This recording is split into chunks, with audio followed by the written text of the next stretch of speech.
Dissatisfaction of life అంటే నీ యొక్క లైఫ్కి అర్థం లేదు అనేటువంటి భావంతో కూడా ఉంటారు. దీనికోసమే నేను బహుశా కొన్ని వీడియో షోలో కూడా చెప్పాను. ఐ థింక్ 2011లోనండి, 2011-12 అనుకుంటా. అట్ ద ఏజ్ ఆఫ్ 59, అతను వయసు 59 ఇయర్స్, వాళ్ళ భార్య వయసు 56-57 సంవత్సరాలండి. వాళ్ళు డైవర్స్ కోసం వచ్చారు. డైవర్స్ కోసం అంటే నేను ఒక లాయర్ గారిని కలిశానండి. లాయర్ గారు అంటే ఒక కారణంతో మనం పిల్లి వేయాలండి, డైవర్స్ కేసు వేయాల్సి వస్తుంది. ఆ కేసు వేయాలంటే మాకు ఒక కారణం కావాలి, మీరు వెళ్ళి మానసిక పరీక్ష చేసుకుని మీకు ఏదన్నా మానసికంగా విడిపోయే గుణం ఉందని చెప్పి ఒక సర్టిఫికేట్ తెస్తే దాని ద్వారా మేము విడిపోతామని చెప్పి నా దగ్గరికి వచ్చి కూర్చున్నారు పెద్దవాళ్ళు, రెస్పెక్ట్ ఇచ్చి కూర్చోబెట్టారు. సరే నేను ఏ విధంగా మీకు హెల్ప్ చేస్తానని అడిగినప్పుడు, లేదు సార్ మేము లాయర్ గారి దగ్గరికి వెళ్ళి ఫీజు పే చేసినామండి. లాయర్ గారు ఏమనంటే ఒక కారణంతో మేము అడగొచ్చని అంటే నేనైతే లాయర్ని కాదండి, నేను మానసిక వైద్యుని మాత్రమే.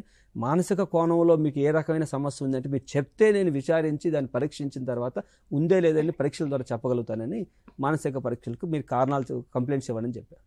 చెప్పిన తర్వాత వాళ్ళంతా చెప్పడం మొదలుపెట్టారు. అలా చెప్పుకుంటూ వాళ్ళ పెళ్లి రోజుకి వెళ్ళామండి. పెళ్లి రోజు అన్నది ఏంటంటే ఆ పెళ్లిలో జరిగిన విషయం ఏంటంటే వాళ్ళ భార్య గారి భర్త గారు అంతా వీళ్ళందరూ చాలామంది బంధువులు వచ్చారు. మంచిగా పెళ్లి జరుగుతూ ఉంది, కళ్యాణ మండపంలో ఉన్నారు. టైం అంటే చాలా అప్పటికే భోజనాలు స్టార్ట్ అయిపోయినాయి, కాలాతీతం అయితే అందరూ వచ్చి భోజనాలు చేసేస్తున్నారు, అంతా వెళ్ళిపోతున్నారు. వాళ్ళ పెళ్లి కుమార్తె ఈవిడ వాళ్ళ అమ్మ నాన్నగారు పోయి భోజనానికి పోయి భోజనం చేసి వచ్చినారు వీళ్ళు ముందుగా, ఎందుకంటే వెళ్ళి తినేసి వచ్చారు. వాళ్ళ అమ్మగారు ఈవికి చెప్పిన విషయం ఏంటంటే, ఈమె అడిగింది, అమ్మ తిన్నారా భోజనం? ఏమి తిన్నానులే అమ్మ, పోయినాము, ఆ స్వీట్ కూడా లేదన్నారమ్మా అన్నది ఏమి. అయిపోయింది. సరే వీళ్ళు పోయినారు, మంచిగా వీళ్ళు కానీ అంటే పెళ్లి కూతురికి పెళ్లి కొడుకు కొంచెం ఎత్తి పెడతారు కదా క్యాటరింగ్ వాళ్ళు, ఎత్తి పెట్టారు. వాళ్ళు భోజనాలు ఇచ్చినారు, మంచిగా తిన్నారు. ఆ రోజు తంతు ఉంటుంది కదా, మరుసటి రోజు తంతు పూజా కార్యక్రమాలు, ఫస్ట్ నైట్ అంటే తంతు ఉంటుంది కదా. ఆమె సరే మొహమాటంగా, చాలా విరక్తిగా, చాలా అసహ్యంగా అంటే ఫేసులు కనిపిస్తుంది. ఆమె తీసుకెళ్తే ఆమె మొహం చూసినప్పుడు ఆయన ఏమనంటే, ఏమండి మీకు అంటే నేను ఎటువంటి బలవంతం చేయనండి, మీకు ఇష్టం ఉంటేనే ఈరోజు కార్యక్రమానికి ఇబ్బంది లేదండి అని. ఆమె ఏకంగా నాకేమి ఇష్టం లేకుండా పెళ్లి చేసుకోలేదు, నాకు అన్నీ తెలుసు, నాకు అసలు మీకు ఏమాత్రం గౌరవం లేదు మా వాళ్ళంటేను అని మొదలుపెట్టింది.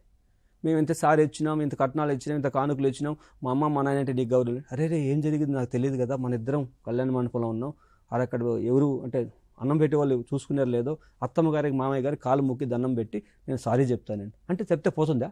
ఆ విషయం అండి 25 సంవత్సరాలు కొనసాగింది. ఆ స్వీట్ తీసి పక్కన పెడితే బోరం ఏడ్చేస్తుందని అంటే అప్పుడు 28 సంవత్సరాల జీవితము ఒక తల్లికి స్వీట్ సర్వ్ చేయలేదనే విషయాన్ని కొనసాగిస్తే ఎంత ట్రొమాటిక్ ఎక్స్పీరియన్స్ అండి. ఆ ఒక్క స్వీట్ మేము 28 సంవత్సరాల తర్వాత తీసి పక్కన పెడితే ఆమె ఏడిపే ఆగలేదండి. మేమేం చెప్పలా, ఏడుస్తుందండి. నేను నా హస్బెండ్ని ఎంత కష్టపెట్టాను, ఎంత బాధ పెట్టాను, ఆ ఒక్క చిన్న విషయాన్ని నేను పక్కన పెట్టాను, హస్బెండ్లో ఏ తప్పులు ఉన్నాయి, ఈ రోజుకి నెలకు నాకు 50,000 రూపాయలు ఇంటి ఖర్చులకి ఇస్తాడు.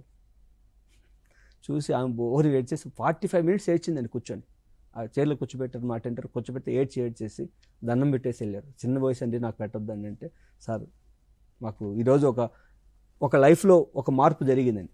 అంటే చిన్న విషయాలు కూడా దానికి సరైనటువంటి పరిష్కార మార్గం సరైన టైంలో ఎంచుకోకపోతే జీవితం దుర్బలం అవుతుంది, దాని యొక్క ఇంపాక్ట్ పిల్లలపైన స్పష్టంగా ఉంటుంది.